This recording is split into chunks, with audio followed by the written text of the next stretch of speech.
Welcome. In this video, you'll understand the concept of data pre-processing. So far, you have seen about the data.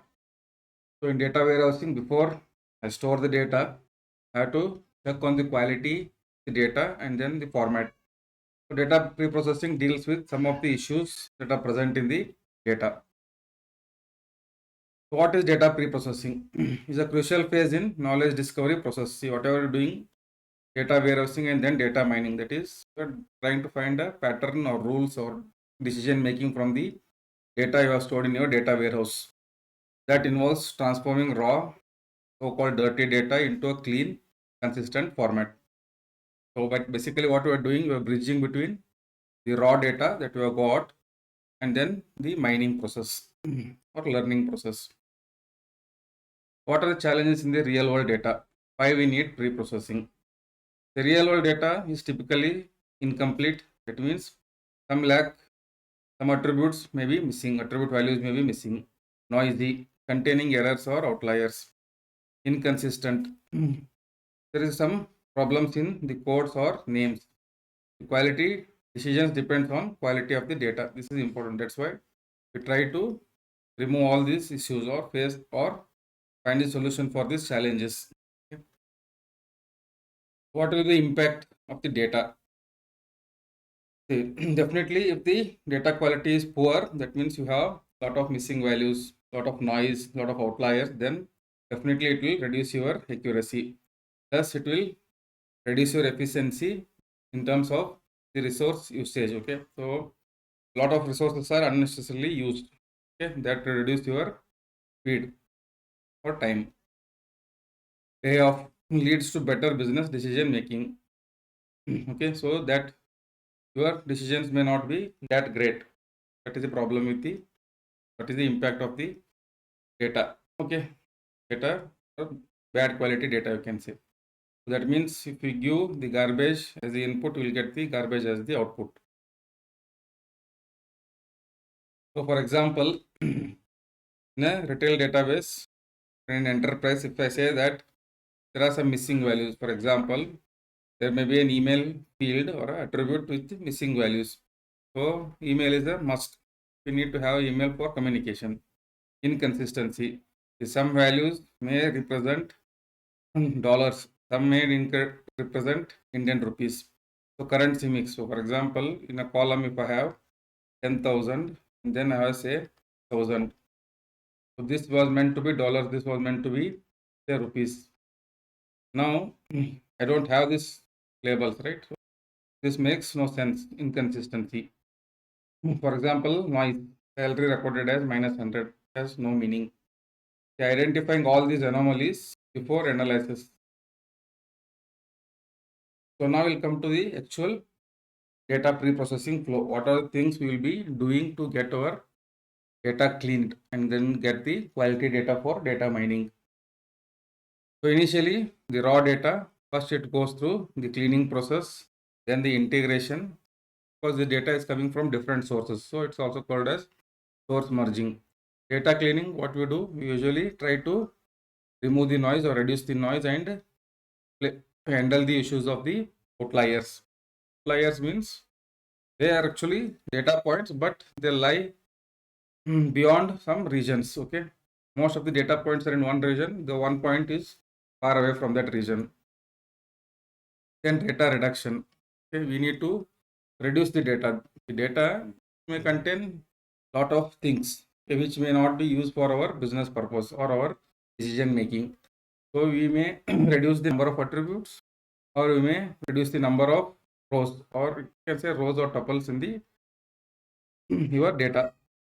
Then data transformation is also called as normalization, and we will do both normalization and standardization here, because we need to put all the different types of data, different formats of data onto the same platform, same scale. Otherwise, one may have more influence in the decision making. So when you come to the transformation, you'll understand.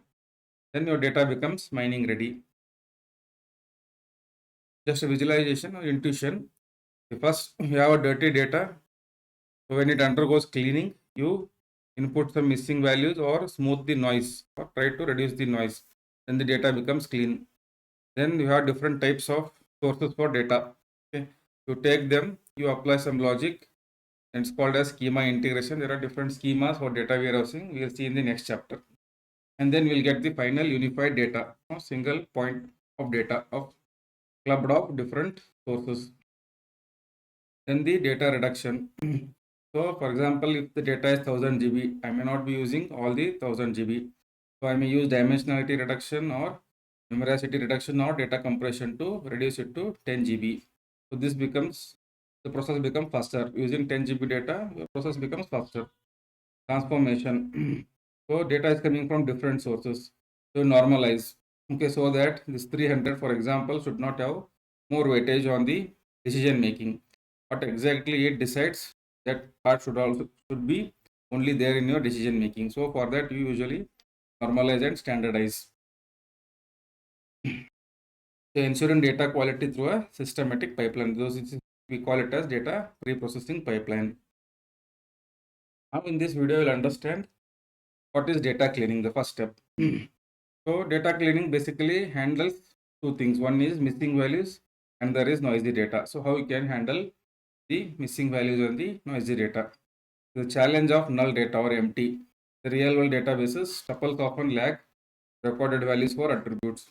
Missing data can lead to biased results or algorithm failure. So the first step is cleaning, is addressing the empty space. How you are going to handle these null values. Empty value, no value is given to the attribute. So different strategies exist. The first one is ignore the tuple.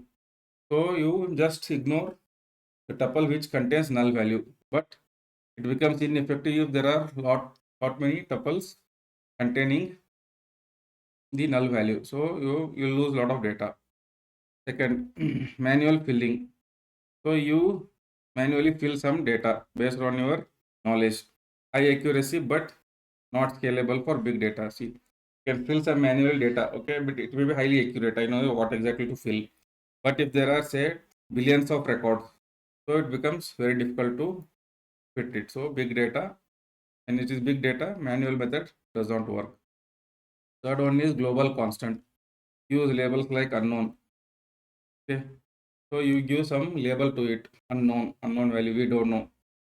But the problem is the algorithm may behave erratically, risk of misleading clusters. So what is the trade-off here? Scalability versus precision. Now let's see them different strategies. Statistical imputation we call. Okay, use some statistical methods to fill those missing values. One is global central tendency. That is, central tendency means use the mean value or median value of the data itself. Some values are missing. To fill those values, you take the average or mean or median of the other remaining values in the same attribute column.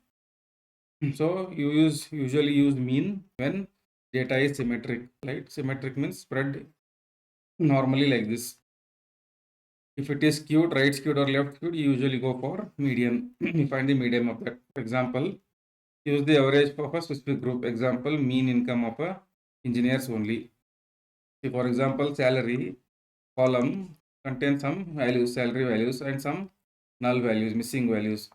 So how will you fill this? They're saying you take, if the salary is say something like normally distributed or symmetric, then you take the average of remaining salaries, non-null values, and then fill that salary. Or if it is skewed like this distribution, the salary column, you use the median of the salaries. That is the example. Or you can go with your the prediction algorithms that we call it as advanced imputation. So you can use regression or decision trees to guess value based on other attributes. So this is the most popular strategy. So for example, you can fit a regression line to get your mean value. Okay, so you can predict something like this. This would have been his salary based on the prediction. So you can use regression, linear regression, or decision trees to get that value. Now, when null value is not an error, you see sometimes null value, the database you may have intentionally inserted.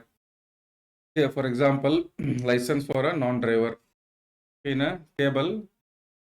Okay, for a person, if he is a non-driver, so license field will be null. Okay. That is intentional. That is not the missing value.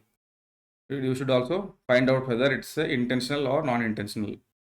Workflow status fields to be filled in the later stage. Sometimes I will have primary foreign key relationship. Sometimes I have to put the foreign key as null. Okay, for time being. In future, I may again add the particular department for that person.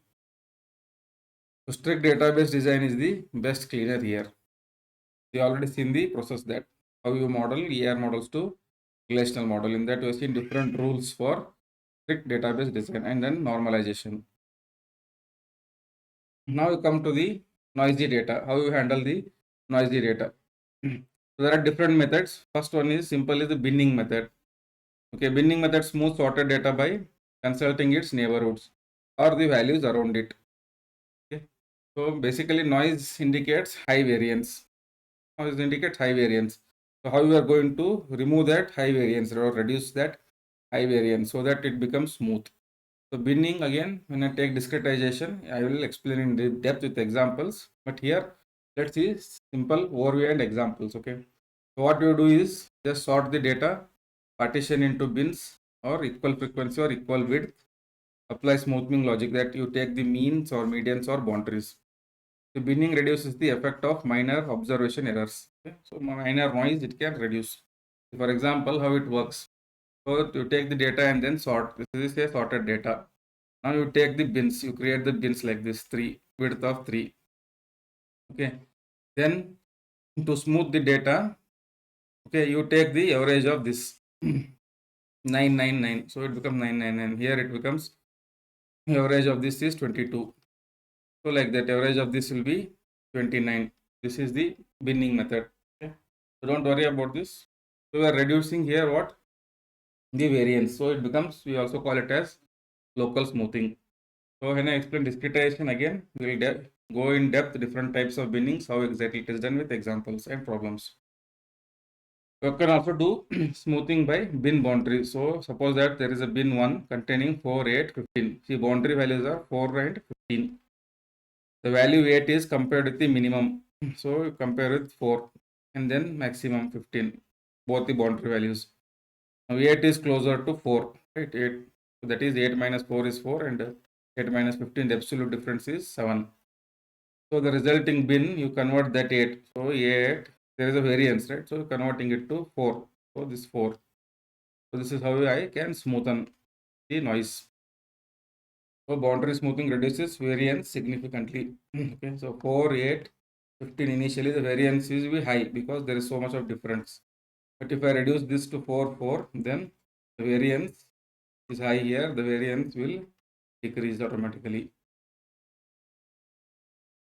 We can also do noise smoothing using linear regression and clustering also. So very simple, you take the data points and then fit a linear regression line. So these are the data points. So this is there is some point here, some point here. These are the outliers I'm talking noise. So if you fit the line here, so automatically this will be smoothened because this is the value I'm taking for that noise. Right? So that equation will give it as intercept plus slope into x. So go through my machine learning video lectures. I explained in depth linear regression with examples. So automatically noisy data points are smoothened by replacing with them predicted values. The line captures the truth and scattered is treated as noise. So for example, so this is the noisy data. So when I fit the best line for this data, this is actually the blue ones. This is actually the pattern. Right? This is actually the pattern it is following. So this point should have been somewhere here. That is what it meaning. So I am just actually trying to predict. It may not be accurate, but most likely it is following the pattern. Though this point should have been here. This point should have been here somewhere. Okay. So that is I have automatically reduced the noise. We have smoothened the data. For example, how will you identify anomaly? See, a teacher records study hours and exam scores for 30 students. Now, in the result, the teacher says that sees that student A studied 2 hours but scored 95. Okay. Student B studied 8 hours but scored 20. So what could be they are acting as noise outliers, right? So this person studied 2 hours but scored 95. This person B scored 8 hours but scored 20 marks. The possibility can be, so for example, they're saying he is copying, he has copied, so he has got so many marks without studying also. This person has studied and then because of the sickness on the day of exam, he may have scored less. So for example, if I fit the regression model, say 40 plus 6 into number of hours studied. See, 40 is the intercept. Okay, 6 is the slope they have estimated. Number of hours is the input. So for this 40 plus 6 into 2, his average marks should have been 52, but he has got 95. So that is an outlier. Here also same thing. He has scored, he should have got 40 plus 8 into 6. So 88 marks he should have got B, but I got 20. So it's also outlier. So that means I fit a line like this. So this is nothing but 40 plus 6 into hours. This regression line. Now these points are lying here somewhere 52, then 88. Okay, some say 88. So there is a lot of gap. You just smoothen it out. Where should they get? You can also do outlier analysis using clustering. So clustering concept you already know. So based on the similarity, you create different clusters for the data. So group data into clusters. Points that do not belong to any clusters are the outliers. Similar records from tight clusters. Points far from all centers are flagged as anomalies or outliers. No mathematical model needed, pure distance based. For example, there are 2 points here. Okay, these 2 points does not belong to any of these clusters. There are 2 clusters I have created. One is green, one is blue. So these points in their proximity, distance based. So they belong to this cluster. Here green points, they belong to cluster C2, for example. These two are the outlier. They are far away from this cluster or this cluster or this cluster.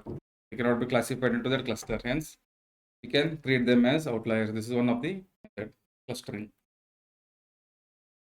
So what exactly comparison between regression and clustering? So for noise and outliers, detects noise via how they detect the noise. Regression, deviation from the fit line, we already seen. Distance from the cluster. Needs input output pairs because regression is a supervised learning model, right? It needs a label. The clustering is unsupervised, only need input features. Output smooth predicted values, what it gives regression. Outlier flag. Okay, so regression will give the line like this and the outliers predicted value should have been here, this should have been here like this. But in the clustering, it gives the only outlier. It is here. It doesn't belong to any of these clusters. Best for continuous trends is best for group trends. If there is grouping in the data, clustering should be used. If there is a continuous predicting of values, then you use the regression. Thank you for watching. Please like, subscribe, and share.